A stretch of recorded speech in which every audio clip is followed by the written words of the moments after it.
Picture this. It's 1859. Two powerful nations, the United States and Great Britain, both armed, both tense, both standing on the edge of war. And what sparks the crisis? Not land, not gold, not politics. A pig. Yes, America and Britain almost went to war over a pig that got shot for eating potatoes. It sounds like a joke, but the truth? It brought soldiers face to face on a disputed island, cannons aimed, ships circling. And for weeks, one mistake could have turned this into a bloody war. Here's the backdrop.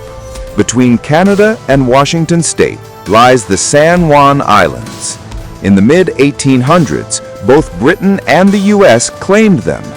The border treaty after the War of 1812? Sloppy. It left room for interpretation.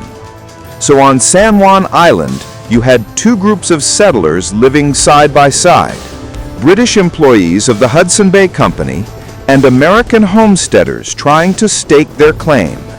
The tension was always there. Who owned the land?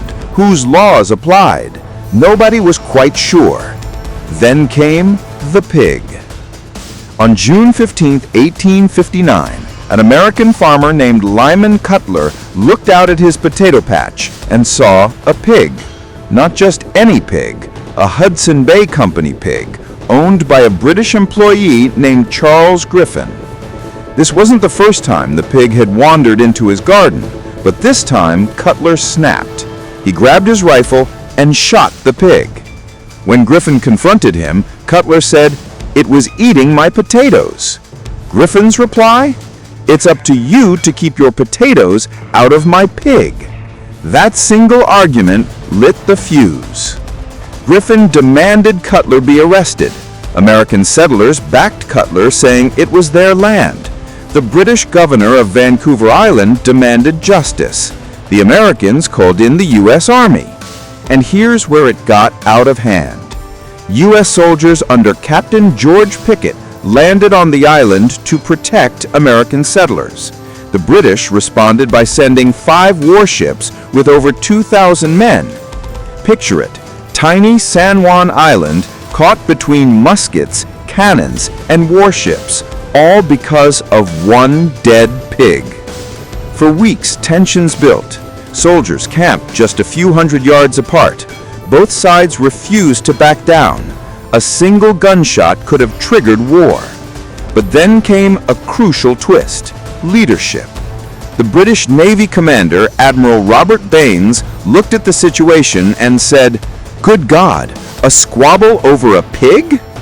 He refused to fire on American troops, even under pressure. Instead, he insisted on a peaceful resolution.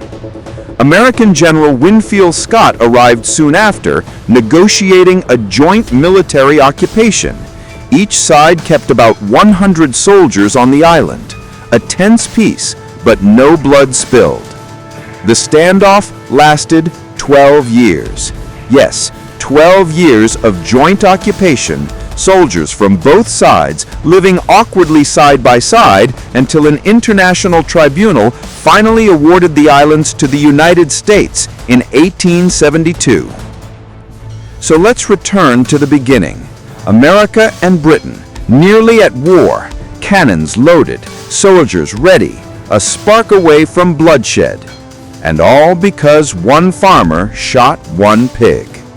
It sounds absurd, but the truth, it shows something deeper, how fragile peace can be, how easily pride, unclear borders, or small acts can snowball into something far bigger. The Pig War is remembered today as the war where only one casualty fell, the pig itself. But it also reminds us how close we've come, time and again, to disaster over small sparks. History isn't just shaped by big speeches and great battles. Sometimes it hangs on a potato patch, a pig, and a moment of restraint. And maybe the lesson is this: the absurd can be deadly serious, and sometimes the smartest choice is simply not to fire. If you want more hidden stories like this, Strange, forgotten, but deeply human. Make sure to subscribe, because history is full of truths stranger than fiction.